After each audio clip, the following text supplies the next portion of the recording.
Here I am, another installment of Chuck's captivating chat. I think I'm on live right now. I hope I am. This has been, shall we say, a comedy of errors. Um, I'm having to do the show today on my iPad because my laptop decided it wanted to do updates and I can't get it to stop. So here I am, minutes before going on the air, freaking out, wondering, am I going to be able to do a show today or not? And I thought, well, okay, we're going to make this work. So here I am, a little exasperated. Uh, didn't have too much time to plan for a show, but I'm told that this is part of the fun of YouTube, that people actually like this when we're not so prepared, when we're not so polished, we're not so professional, we're just being real. So here I am being real for all of you guys right now. I hope you've had a good week. It's been an interesting week for me. I was very ill over the weekend. When I say very ill, sore throat, the beginnings of a cold, and I have a very big event for this Wednesday. I'm going to the opera at the Dorothy Chandler here in Los Angeles. I've had tickets for this for several weeks, and I was going to be damned if I was going to be sick. So I had friends praying for me, and because of my nutritional background, I know how to treat this. So I started bombarding myself with mega doses of liposomal vitamin C. It's a fat-soluble C that absorbs much better into the body, into the cells. Zinc lozenges for my throat. Zinc is excellent for killing infections topically. Oil of oregano nasal spray. And then my nuclear bomb wellness shots. Homemade wellness shots. You can get them usually in a juice bar, in a health store, and pay several dollars for them. And I knew I could make them myself a lot cheaper and a lot stronger. So I took whole bulbs of garlic, whole bulbs, 2 at a time, ran those through my juicer, broke off a big piece of fresh ginger, dropped that into the juicer, and then I added about 20 drops of oil of oregano, and then lots of cayenne pepper. And then once this evil concoction is put together, I bravely down it. And usually that meant being very nauseous for about 3 minutes afterwards. And I have to just frankly lie down until the feeling went away. Now this sounds like a lot of punishment, but I did this about every 4 hours. Oh, I might add, I also did elderberry, which has strong antiviral properties. And then lots of bed rest. So between all of this, over 2.5 really rough days, and might add also saltwater gargles, hydrogen peroxide gargles. Between all of that, by some miracle yesterday afternoon, I started to feel better. I could literally feel it leaving my body. And today I feel healthy. So I'm on for the opera for Wednesday night. I'm really looking forward to this. I'm going to a production of Turandot, Puccini's Turandot. Let me see, a 342 cast and crew, members of a cast and crew, 86-piece orchestra, and original sets designed by David Hockney about 32 years ago that have been kept in storage. I understand this set pieces have been loaned out for a few other productions around the world. But this is the first time in Los Angeles in all these years. This is very, very big. It's $1 million production, and only 6 performances. They can only do 2 shows a week because they have to preserve the voices of all of the performers. I can't wait. I really can't wait. I have been in love with the opera recording for so long, but I've never seen it live on stage. And let me tell you, live opera is just such an experience. You got to do it at least once in your lifetime. So that's my news. And I'm looking here, and yes, my laptop is still updating. So I hope you'll pardon this primitive format for today. But it's just always a pleasure to do this show.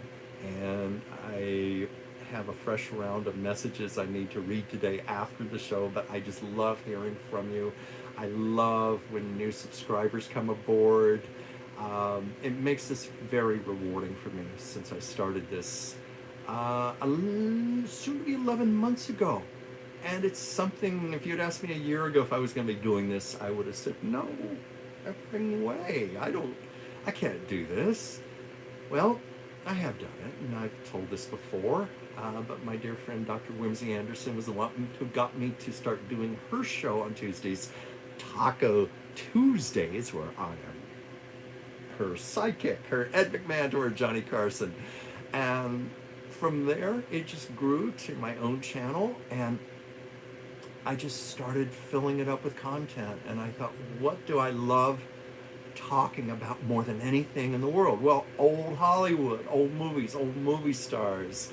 This is something I have loved since, I think since I was about 12 years old. It all started.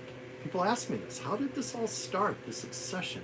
Well, I was about 12 years old, and PBS, that summer, was showing a series of silent comedies, like Charlie Chaplin, Buster Keaton, Harold Lloyd, and Harry Langdon, someone a lot of you may have not even heard of. Harry Langdon was just so incredible in his own right, and I fell in love. And that was my first taste of old, what you call old movies, old silence. And I love that era of the 1920s. And then I began looking at what used to be known as The Late Show, where great old movies, often from the 30s and 40s, would be shown late at night on television on local stations. I just started falling in love. And by the time I was 13, this tells how old I am. This was in the era before videotape, DVDs, and that type of thing, and of course streaming now. This is when you had to actually buy film and have a projector. There was a company called Blackhawk Films, and I would save up my allowance money and buy in Super 8 millimeter, if you remember that. That used to be the home movie format. Movies like Charlie Chaplin, Laurel and Hardy. I started out with silence, and this is around the age I started reading biographies, and I started getting my hands on books about movies, the old movies. I still remember being 13 years old and getting a copy of Frank Capra's autobiography, The Name Above the Title. And well, anyway, by the next year, I was 14, I was saving my money, saving all my allowance money, because I wanted to upgrade to sound. I wanted to move up to the talkie era. And I told my parents, I don't want anything for Christmas. Just give me the money. Anything you'd be getting from me, give me the money so I can put it toward my projector. And this was one of the sweetest things my parents ever did for me. They surprised me with the projector. They surprised me with the projector. I still get a little sentimental about it because I know that was not a small purchase. And they knew what that meant to me. And they saw how I loved old movies. I loved old Hollywood. And here I could have a projector, and I set up a movie screen in my basement and the projector, and I had my collection of films, and then I just started getting my hands on every book I could get my hands on. And for some reason, all of this soaked into my head like a sponge. And so I've had this in my head all these years. And anyway, to get around to the point of this, that's why I do all these videos for you now about old Hollywood, because this has been a lifelong obsession with me. I'm still doing it. I'm still collecting information about old movies, and I love being able to pass it along. And I love the fact that a lot of you notice that I'm passionate about what I do. That comes across, and I really appreciate the people who point that out. So thank you very much. And so, because this is sort of an impromptu show today by the seat of my pants, I didn't really get to prepare properly. So I thought, what can I talk about today? And I thought, well, I told a story on one of my videos that I posted today about my mother and Shelley Winters. And I think it's worth bringing up again. My mother I was a late life baby. I want to throw that in. But my mother was born in 1920, and she was a very beautiful young woman in the 1940s during the World War II era. I mean, my mother, I always thought she looked like Ava Gardner, but my mother told me she was very proud of the fact she looked like Shelley Winters. And this is back when Shelley Winters was in her glamour girl days. If you've ever seen pictures of Shelley, she was quite a beauty. Quite a beauty. Okay, my hair falling down. And my mother was proud of that. And she said a lot of people would call attention to the fact she looked like Shelley Winters. And that always made my mother happy. And I could tell many years later when she was telling me this, she still beamed with pride. Well, this was when I was growing up in Virginia. And I later came out to Los Angeles when I was in my 20s. And I always hoped that I would meet Shelley Winters one day so I could tell her this.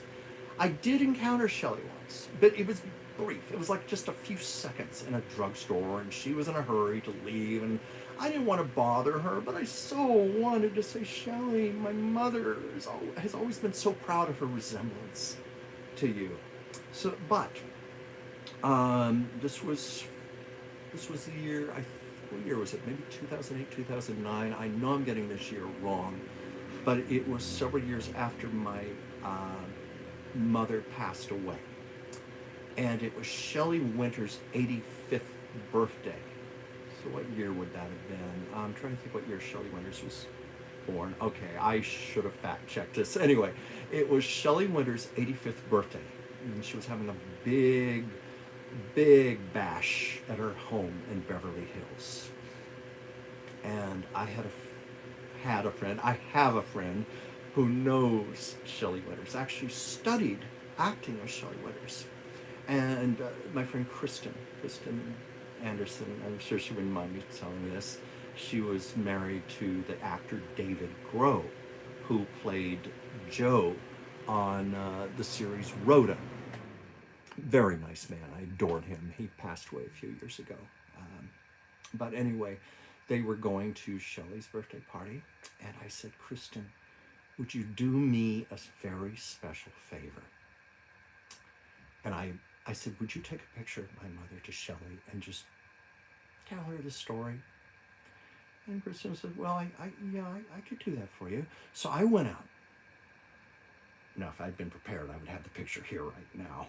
But I found a picture of my mother, and I had a picture of Shelley around the same time. Where they looked so much alike. They looked like sisters. They even had the same hairdo, the same smile, the look in the eyes. I mean, Shelley was blonde. My mother was brunette, not as fancy as Shelley, because Shelley was all glamorized up, Hollywood and all. But I blew it up to an 8 by 10. And I said, please, just give this to Shelley and tell her the story. And Kristen took it, and what a sweet thing for Kristen to do on my behalf. At the party, she approached Shelley and said, Shelley, I have a friend, and his mother was always proud of the fact she looked like you. At least she thought she looked like you. What do you think? Here's the picture. And Shelley, according to Kristen's voice describing, Shelley looked at it, and Shelley lit up and said, now that is Shirley Shrift when she first came to Hollywood. Of course, Shirley Shrift was Shelley's real name. That is Shirley Shrift when she first came to Hollywood. And Shelley was impressed. And she actually wanted to call my mother. And of course, Kristen had to tell her my mother had passed away a few years ago. But I was thinking, oh my God, my mother sitting back at home doing her crocheting or whatever she did, or her embroidery. The phone rings. Hello? I don't know, would she have believed it, that it was Shelley on the phone? But I'd like to think my mother up in heaven knew what I did for her, and anyway, that made me very happy. So that was a story I told. You can look for the video, basically telling the very same thing I just told you right now. And let's see, what else did I have on there? I'm trying to remember. I had a story about Lucille Ball when she first came to Hollywood. Now, I know I've told variations of this story before, but I always manage to find a little something different, a little something unique. But I have a video on there where I stood in front of the former Sam Goldwyn Studios, which is still there. Still there. I forget what it's called right now, but it's on Formosa Street and Santa Monica Boulevard. Some of the interior of the studio has been changed. You know, invariably, Hollywood does not have too much respect for its past history. They tend to bulldoze a lot of it, but thankfully most of the structure of the studio is still there and looks a lot like it looked when Lucy came to Hollywood. And I'll just refresh you on the story that Lucy was a dress model for the very prestigious Hattie Carnegie Salon in New York City. And Lucy was a successful dress model. A lot of celebrities went there, like women like Joan Crawford used to go there. Joan Bennett was a regular client. And Lucy, with her platinum blonde hair at the time, which is the color Joan Bennett was at the time, resembled her. So Hattie especially wanted her on hand so that she could model dresses for Joan, so Joan could get an idea how they'd look on her.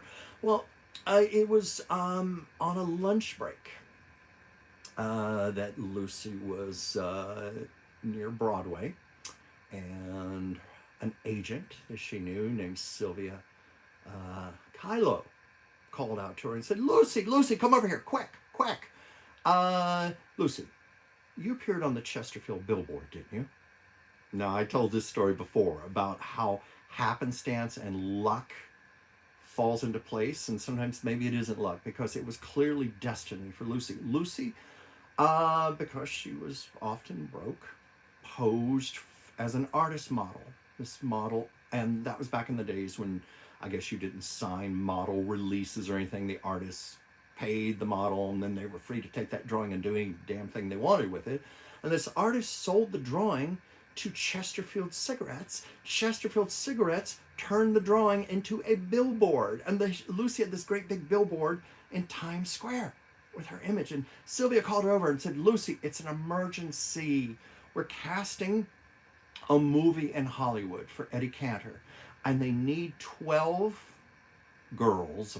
I know, in this day and age, we don't use the term girls, we say women. But back then, we need 12 girls who have appeared on magazine ads, billboards, anything like that, to be part of a chorus for an Eddie Cantor musical. And one of the girls' mothers will not let her go. She's been forbidden, and we got to find a replacement fast. And Lucy said, sure, why not? I wouldn't mind a trip to Hollywood for a few weeks. And so Sylvia directed her to this office up above a theater about 2 blocks away, I think. And Lucy went up there. And because they were in such a hurry, there was no time to shoot a screen test or anything. They just signed her on the spot based on her credentials. And about 3 days later, this was a Tuesday, about 3 days later, because 4 days later, it was a Saturday, Lucy was on a train heading for Hollywood. And that's where she ended up going with the 12 other young ladies. Lucy was not quite 22 years old. She was about a month shy of turning 22. And arrived in Hollywood, and they arrived in Pasadena, the train station, and a limo was brought by the studio to pick up the ladies and take them directly to the studio where they were put straight to work, you know, making them over, uh, getting them ready for photographs and things and publicity. And of course, here's something I didn't tell. Lucy had her eyebrows shaved off. She didn't really want to do that. That was the thing at the time, the Jean Harlow thin penciled on brows.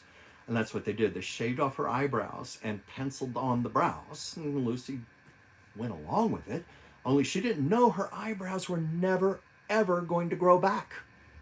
Lucy had to pencil on her brows for the rest of her life because of that.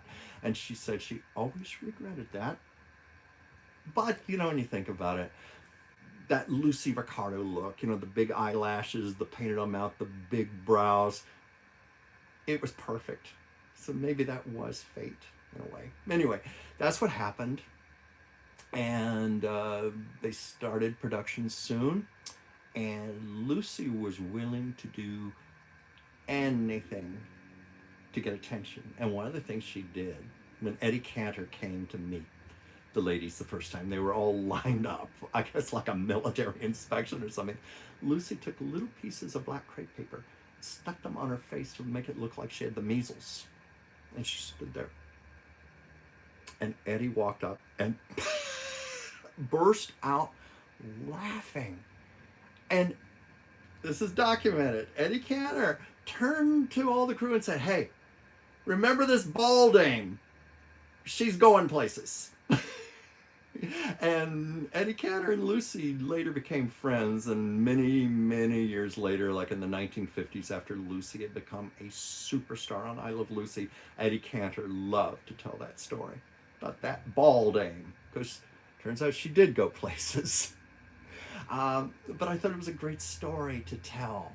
And you know, I just stood in front of the studio gates. I know there were stories, things that happened to Lucy. There was one time, I think a light came loose and almost fell down and hit her on the head. Almost got killed, but she survived. And she told another time there were these ostrich eggs. There were ostrich egg shells, because they had this really great craft service table. And Lucy fell in love with the ostrich eggs, where they would hollow the shell out and they'd fill it up with custard. Only problem was, under those hot studio lights, that custard went rancid, and Lucy got deathly ill one day, very nauseous and sick, and she had to go forth with filming. And there's also a scene in it where they were called the Goldwyn Girls, because it was Sam Goldwyn Studios. The Goldwyn Girls, they had body stockings on, but they had to look like they were nude, and they had these long wigs made of hemp covering up all of the strategic areas. And supposedly they had to be up on this big platform, and they had to be tied by their waist so they wouldn't fall off, because it was a good thing, because supposedly Lucy, during one of the long waits, actually fell asleep and almost fell.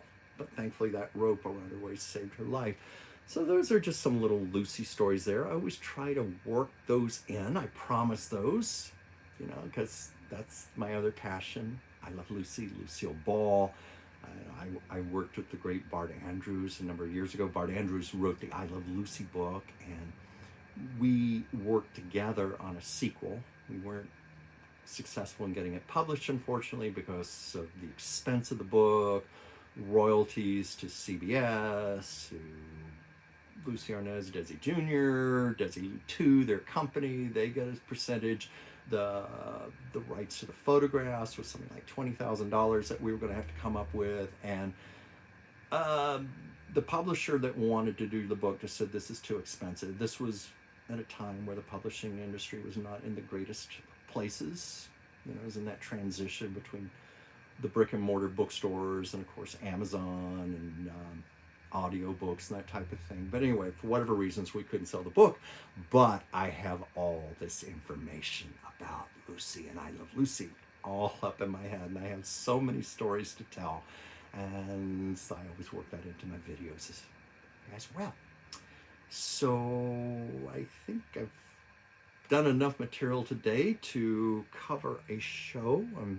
Thank you for your patience with me. This has been one of the more trying times to put up something, but I tried to be loyal and get this up every Monday at 5 p.m.